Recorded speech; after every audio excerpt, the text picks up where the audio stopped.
Channel open. Welcome back to WeeklyTrek, a proud member of the Tricorder Transmissions podcast network.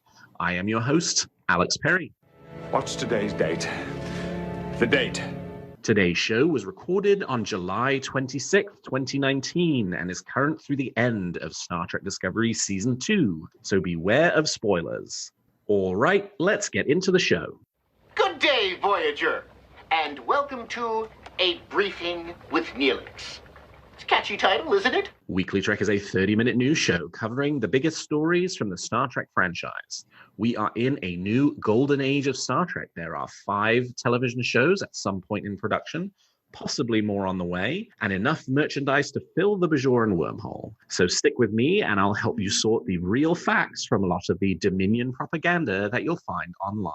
But I can't do this alone, and I am absolutely thrilled this week that my guest is none other than the Tricorder Transmissions founder himself, Mr. Jeff Hulit. Jeff, welcome to WeeklyTrek. Thank you, Alex. This is a huge privilege and an honor for me. I haven't been on WeeklyTrek in, I honestly don't know how long, maybe 9 months, 10 months. So, I've been listening to a lot of your WeeklyTrek since you took over the show, and, frankly, you've been doing an incredible job. So I'm really excited to be here with you to record this one before we'll both head off to Star Trek Las Vegas. Yes, well, thank you. I appreciate that. And so if this is WeeklyTrek The Next Generation, and you also appeared on WeeklyTrek The Original Series, does that make you Leonard Nimoy, and is this unification?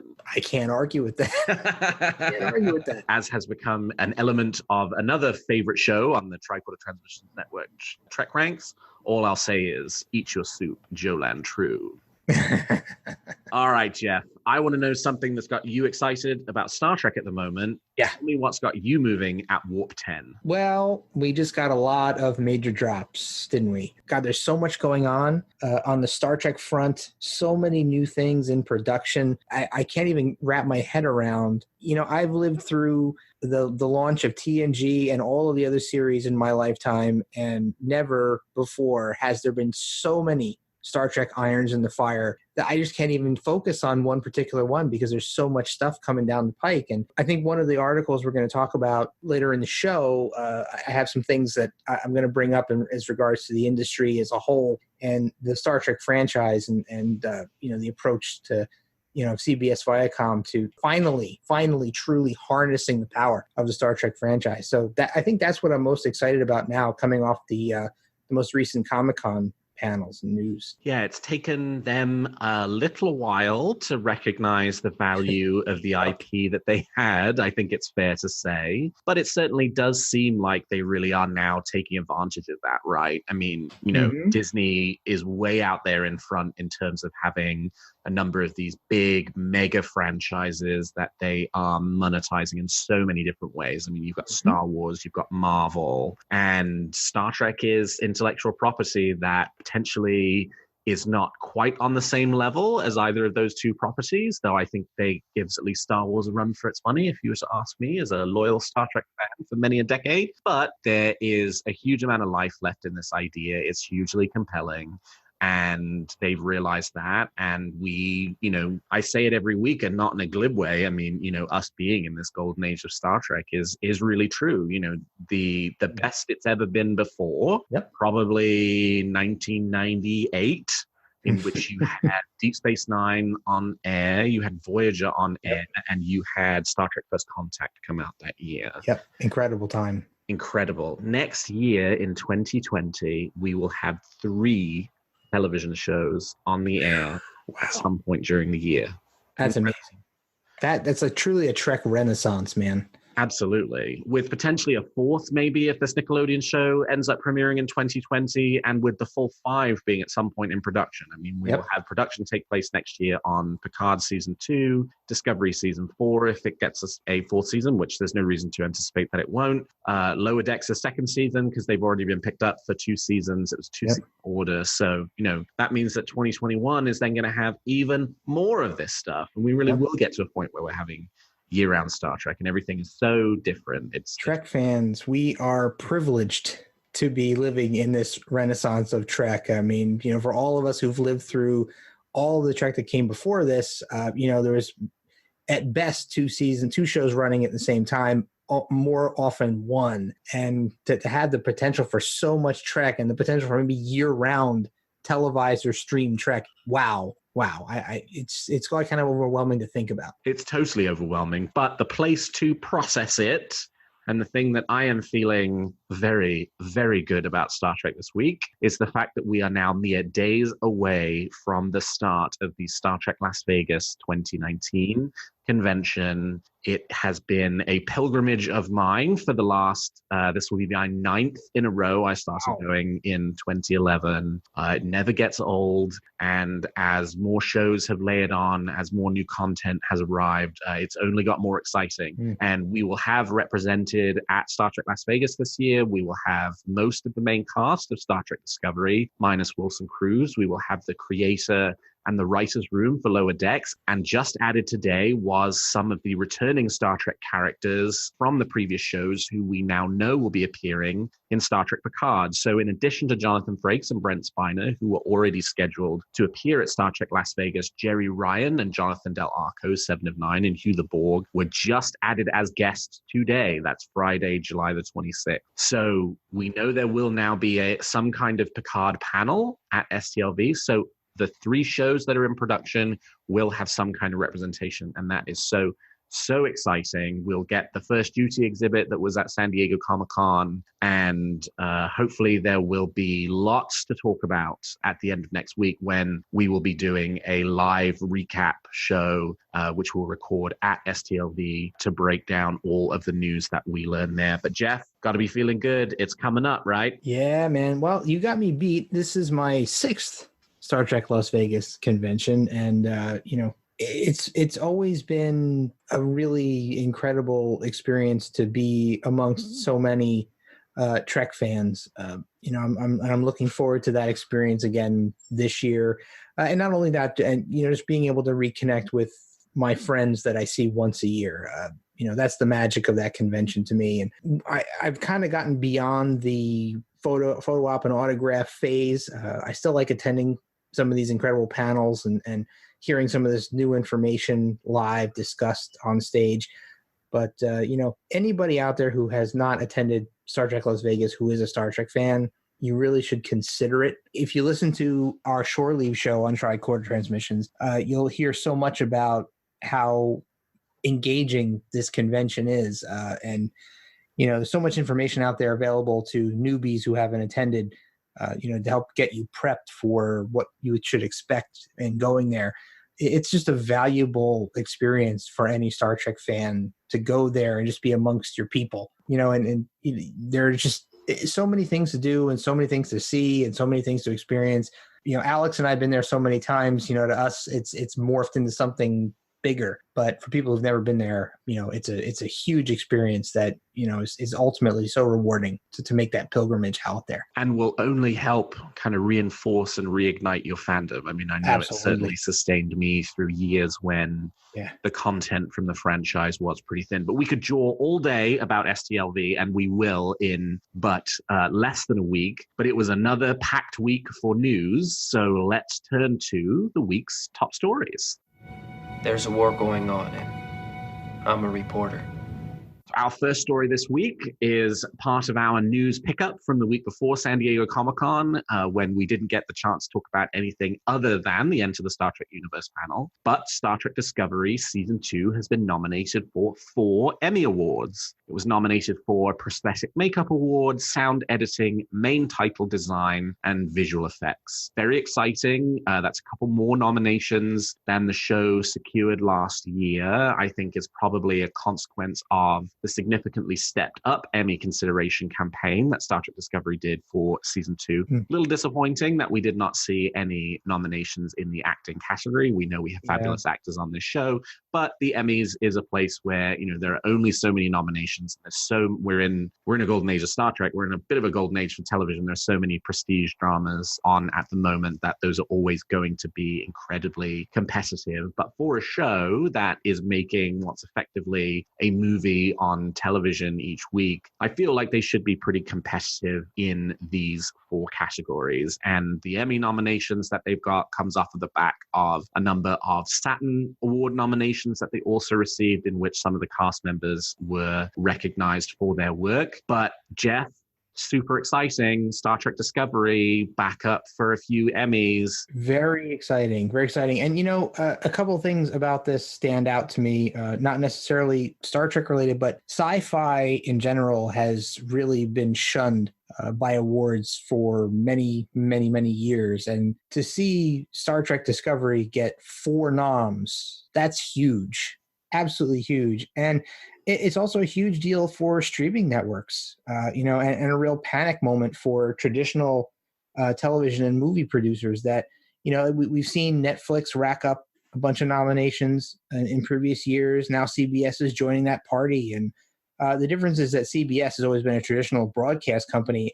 And it's kind of incredible to me that a Star Trek show behind a paywall has gotten 4 noms. And, that speaks volumes about the quality of the Star Trek content that is currently being produced, and is a boon for the Trek content that we have not seen yet that we know is being produced. So I think this shows that CBS has a real commitment to the series and making it as good as they can possibly make it. That, now in years past, a lot of us Trek fans have lamented that our favorite fandom hasn't gotten more recognition from these various different, award bodies. And now here we are getting 4 nominations. And that, to me, speaks so many volumes about where Trek is headed. Yeah, I think that's absolutely right and so well said. I mean, if CBS did not value this show and this franchise, they would not, A, spend as much money on it as they do, and B, they wouldn't have put so much effort behind trying to make sure that it got the recognition that it deserves. And,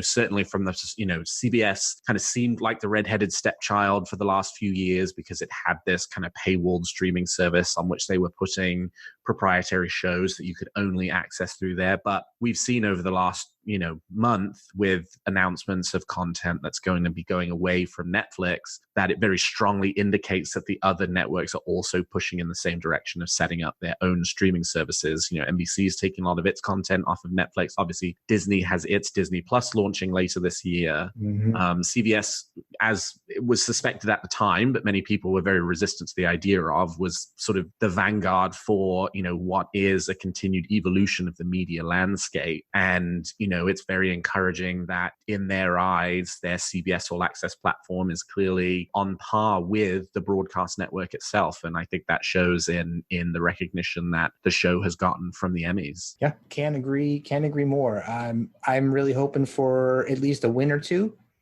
for some of these categories. And I think even if they only win 1, I think that's going to really speak highly for sci-fi in general and for the efforts of CBS in supporting Discovery and creating such a incredibly compelling and beautiful experience for Trek fans. So, I'm going to be sitting there watching with bated breath, hoping for a win.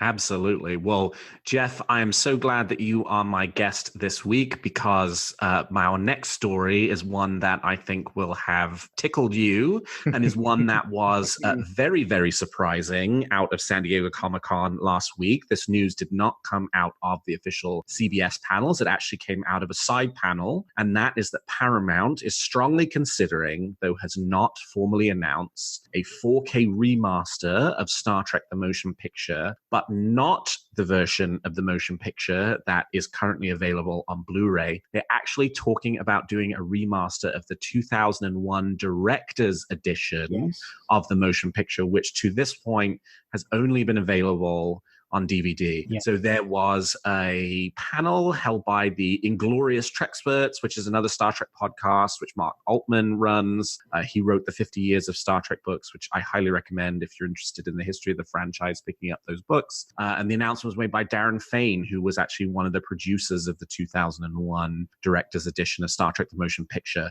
What we know right now is that there have been positive conversations between Paramount and the team who did the director's edition. And what they're talking about doing is exactly the same thing that happened for Star Trek The Next Generation, that happened for the original series, which is those digital effects that were created specifically for the director's edition. I'm thinking about, for example, the opening scene on Vulcan. They created a new digital environment for that. Those will all be remastered in high definition. Part of the reason why it turns out this project is actually pretty feasible as opposed to Deep Space Nine and Voyager, which are much more difficult, is that the motion picture director's edition teams still have all of the original digital assets. So it's a case of just loading those and remastering them in high definition. They don't need to be recreated from the ground up. So no formal announcement yet, but this is the 40th anniversary of Star Trek The Motion Picture. And so there is a call going out that if this is something that you're interested in, make sure you register it on social media, that you want the director's edition remastered in high definition. And why wouldn't you? It's a fabulous presentation of the original movie. But at this point, Jeff, I'm just going to let you tell me, how does this news make you feel? Man, any restoration of old Trek content in my mind is a good thing, and ultimately shows that there is a market for it. And that, in my mind, is awesome. You know, the film itself, we all know, was debated a lot in Trek fandom, but regardless of what you think of it, good or bad, the film itself was a watershed moment for Star Trek. You know, something fans had been waiting for a decade since TOS went off the air. And whether or not you like this film or don't like this film, it set the groundwork and laid the foundation for future Star Trek. This was the moment that Star Trek was reborn and relaunched, and I don't want to get cliche, but warped into the future. And if they're going to launch a restoration of this film and relaunch it in theaters for some kind of special event, I will be there. My butt will be in a seat. I'm really happy to hear. I saw this movie in theaters as a young child when it came out, and I was so young when I saw it, I didn't understand what he was watching. But this was people who weren't around at that time. This was the era of 2001. Everyone was trying to recreate 2001 in their own franchises, and that's why when you watch this movie, it's markedly different than any other TOS film, and that, you know, they focus so much on what they could do with special effects and models, to make it as 2001-ish as they could. So seeing this thing remastered with the effects kind of, cleaned up, updated, and produced with current technology is going to be an experience. So I urge anybody, if they do really post on social media, post your support of this thing, and when it comes out and they show it in a theater, go and see it. Buy your ticket and go and see it and show your support for it, because it's only going to embolden us to get more remastered Trek content in the future. Support it, guys. Everyone should support it. Absolutely. The more we can demonstrate the market exists and there's still an interest in the older shows, the more they will continue to future-proof them for future generations. And they won't be kind of, forgotten as we get all this new content coming down the line. Yeah, it's very exciting. I remember buying the original DVD of the director's edition. I thought it was really good. Obviously it's the motion picture, and your opinion about the motion picture is not going to change dramatically from the theatrical presentation to the director's edition, but there's still lots of nice little touches in the director's edition that do kind of tighten it up in places. Certainly from the perspective of, Star Trek canon and the like, they do kind of fix some things that would later become issues, like Vulcan having a moon, which goes away in the director's edition. But yeah, this is a super exciting project, and one that, I really, really hope happens. I thought the books, after the Deep Space Nine documentary, the books were closed on additional high definition remasters of any of the older content. But this is very, very exciting. Absolutely. Could not agree with you more, man. So we're on movies, which is a good time to talk about how there have been new rumblings that a remerger between Viacom and CBS is closer than we think. So this was all over the Hollywood trade press. Variety had the story first about how talks between Viacom and CBS about remerging, or I guess technically CBS purchasing Viacom, are actually at an advanced stage, and that we could get an announcement of the company's remerger as soon as August, which is right around the corner. The most interesting thing from these articles was that it actually seems that the Star Trek franchise has had a role to play in pushing these talks forward and in getting CBS and Viacom to the table. Anybody who's had any connection with knowing about the Star Trek franchise for the last decade knows that there is a split in the rights of the Star Trek franchise. Paramount has the movies, CBS has the television. And there's always been this perception that that meant that there were certain elements of the franchise that one or the other company couldn't use, though I think the Star Trek Picard trailer largely puts to bed some of that, because we're definitely seeing a lot of prime timeline elements from the 2009 Star Trek movie have bled through into Star Trek Picard. So it's clearly not as much of a bright line as a lot of folks think that it is, but it seems like there is a really strong corporate desire to reunify the franchise and get both the movie rights and the television rights back under the same roof in pretty much the same way that one of the motivating factors for Disney to purchase Fox was the Marvel IP that Fox owned, X-Men and Fantastic Four, that Disney did not have control of. And so they basically just went out and bought it back. In some ways, this seems like it's the same thing where there's definitely a corporate understanding that the best way to monetize this franchise is to have the rights held under one entity. And they're always going to be tying their hands behind their back so long as Paramount has the movie rights, CBS has the television rights. So it seems like things are moving ahead. And we might finally have Star Trek movies based off of TV shows and vice versa, which is a pretty exciting idea to get back to, wouldn't you say, Jeff? I would absolutely say it's exciting. And this is what I was referring to in our intro section. I was reading an article the other day, very apropos to this discussion. It was kind of an outline of how so many major studios are lobbying really hard to have big franchises. Examples of that, Netflix with its new big Stranger Things season 3 release, HBO Game of Thrones, AMC quadrupling down on Walking Dead by announcing multiple new series and the new movie, which spawns off the Andrew Lincoln, Rick Grimes storyline. I mean, it's been a huge, huge franchise for AMC. Amazon spending $1 billion just for the rights to Lord of the Rings to make a series. I mean, every one of these studios wants to have a huge franchise. And it's incredible to me that they finally realized that, oh my God, we've got Star Trek. We can make this a flagship for us. Let's get this all under one banner. Let's unify this franchise and grow it and move it forward and make it what it really should be. And that, when I saw this article, I was just like, thank God. Thank God this is hopefully finally going to happen. And it makes a lot of sense in today's landscape. Television is changing. Cable television is changing. Movies are changing. And, we've seen the success and rise of so many streaming services. We could list 1 million of them right now. And now all of these major networks are scrambling to get their own streaming services online. And it's a huge, huge competition now. For everybody's attention. And, Star Trek fans are not going to get left behind in this. If this merger finally does go through, I think we are going to see an even bigger Star Trek resurgence than we're already seeing. And that, to me, can't be a bad thing. Absolutely not. I want my Captain Pike, Anson Mount, Ethan Peck, Rebecca Romijn movie. Oh, please, yes. Yes, I would love that. That'd be really cool. And then I want 3 seasons of Star Trek Picard, and then I want a movie. Have Patrick Stewart's final Star Trek movie not be Star Trek Nemesis. God, yes, please. Please don't let Picard go out like that. Well, I mean, the Picard series, that trailer looked incredible. I know you guys talked about that in previous show, but wow, I'm just amped to see TNG love coming back.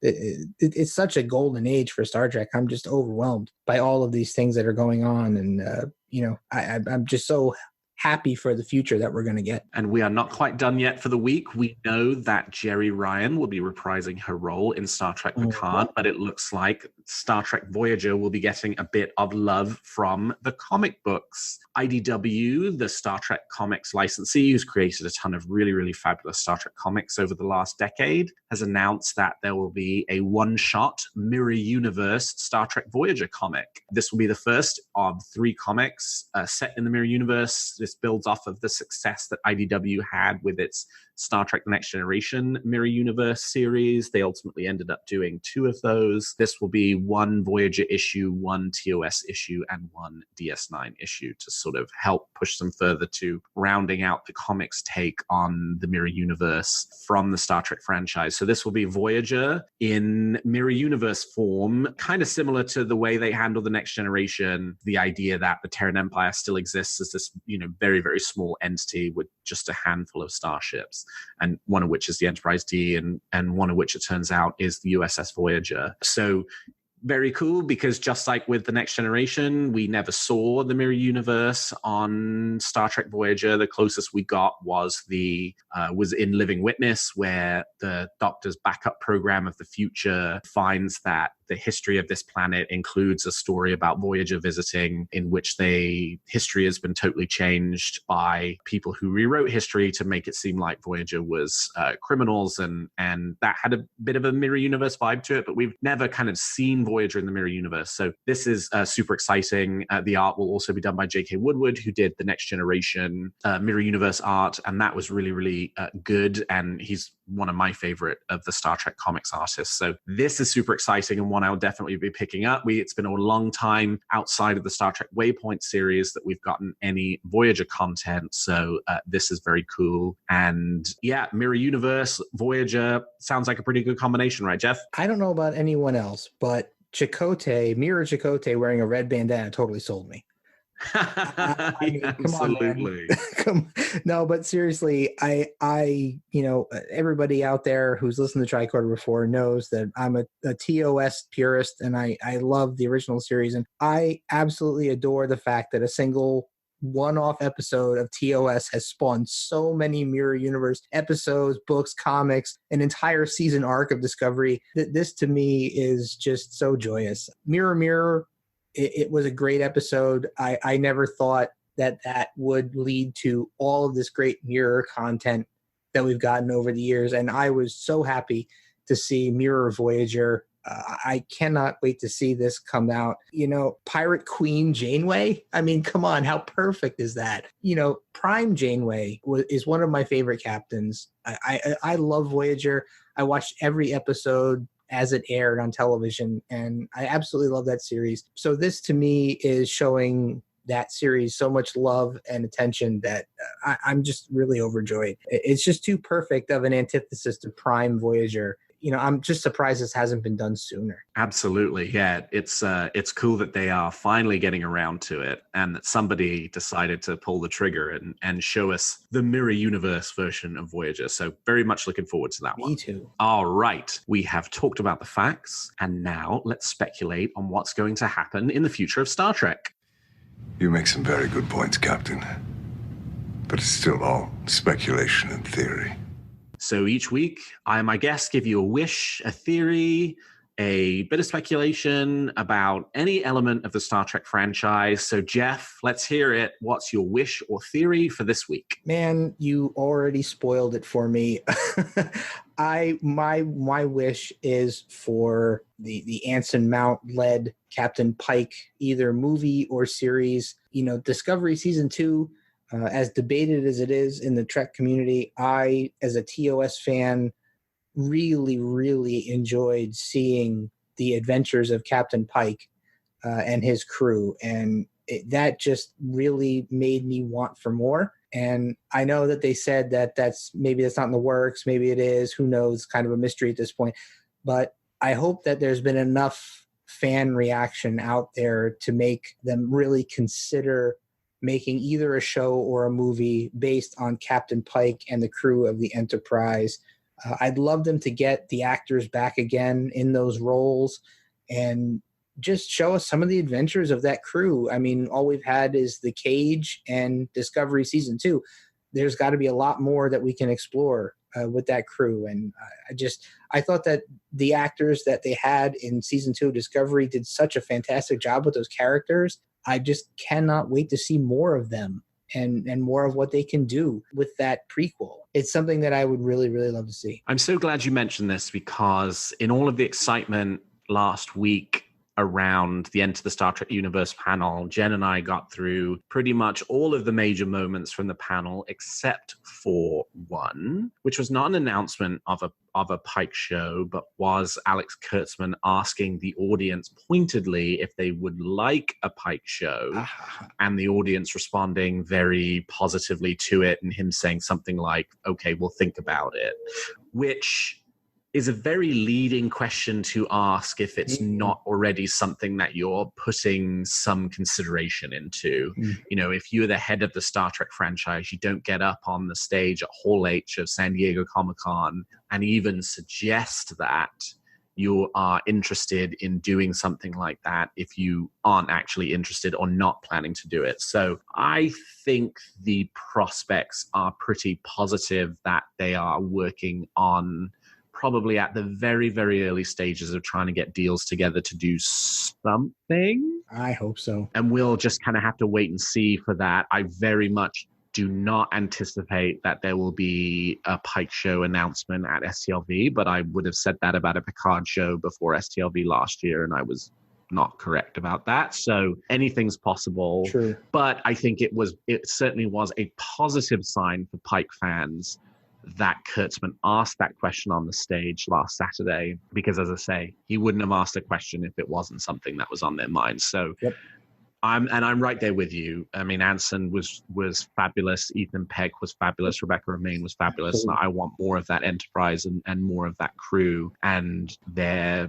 story. And I think, you know, that might be the perfect vehicle for revisiting potentially some of the more sort of episodic storytelling, absolutely, older style of Star Trek, because we know they want each Star Trek show to have a different look and feel and be about something different. And that might be a way to do that. I agree with everything you said, and you know that gives us a potential return to the episodic style of Trek. And I know we've been kind of going in a more serial direction, but there's room for different approaches to different Trek series, and I think that a Pike show, whatever whatever incarnation it would be a great way to return to that and give some of us old school Trek fans, things that we're looking for. And the fact that he even asked that question, I agree with you.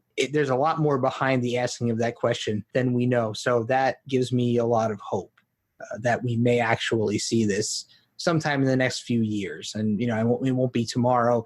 It probably wouldn't even be 2020. But you know what? As long as there's a possibility that it's going to happen, I'll take it. Hey, they built that bridge. They might as well use it. Exactly. So my theory this week is about next week's STLV. I think it's highly likely we will get a sense of the first tie-in media for the Star Trek Picard show. My theory is based off of the introduction to Star Trek Discovery 2 years ago, where at STLV, prior to the premiere of season 1, they did announce the first novel and tie-in comic in association with the show.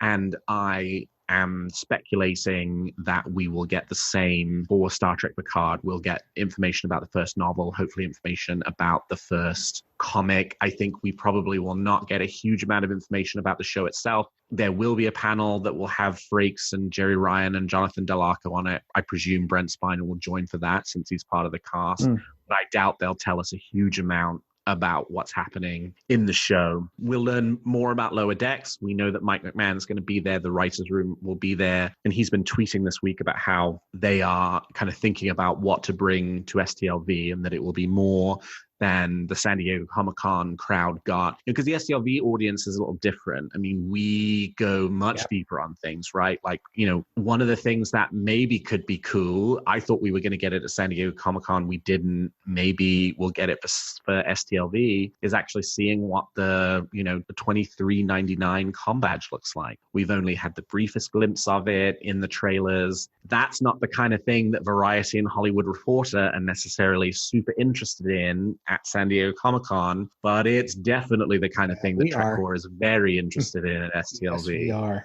So that's that I think would be the kind of content that would be very cool, and we'll see if we get it or not. Certainly the tie-in media, certainly more on Lower Decks. and hopefully a little more besides. But I'm not expecting an announcement on par with last year's Patrick Stewart announcement, but there's so much new Star Trek's coming, so many new things happening. I think we'll still get a really good opportunity to get up close and personal with a bunch of elements of these new different shows, and that in and of itself will be extremely exciting. I certainly hope so. Do you have a theory or a wish for Discovery or the future of the franchise that you'd like to share? Tweet them to me at WeeklyTrek, and I might feature your theory in a future episode. Well, that's all the time we've got for this episode of WeeklyTrek. Thank you so much to my guest, the Tricorder Transmissions founder himself, Mr. Jeff Hulit, for joining me today. Jeff, how can people contact you if they want to continue the conversation? Well, I am Warp Factor Jeff on Twitter. You can always tweet me there, and I'd be happy to chat Trek with you. Or you can reach me on the Tricorder Transmissions Facebook page at facebook.com/the Tricorder Transmissions. And you can find this show on Twitter at WeeklyTrek and me at Alexander T. Perry. And if you enjoy the show, please consider leaving us a 5-star review on your podcast player of choice. And please check out some of the other great shows on the Tricorder Transmissions. And if you like our shows, please also consider becoming a Patreon of Tricorder, which you can find at patreon.com/the Tricorder Transmissions. And we're very excited to see our Patreon supporters and all of the listeners at the network who are attending STLV next week and are thrilled to have the opportunity to take our Latinum patrons and above out to a dinner on Wednesday night. So we're very much looking forward to seeing you there. And lastly, if you're looking for Star Trek news on the internet, I hope you will turn to trekcore.com. Well, thank you, Jeff, and thank you to all of my listeners. And until next week, live long and prosper.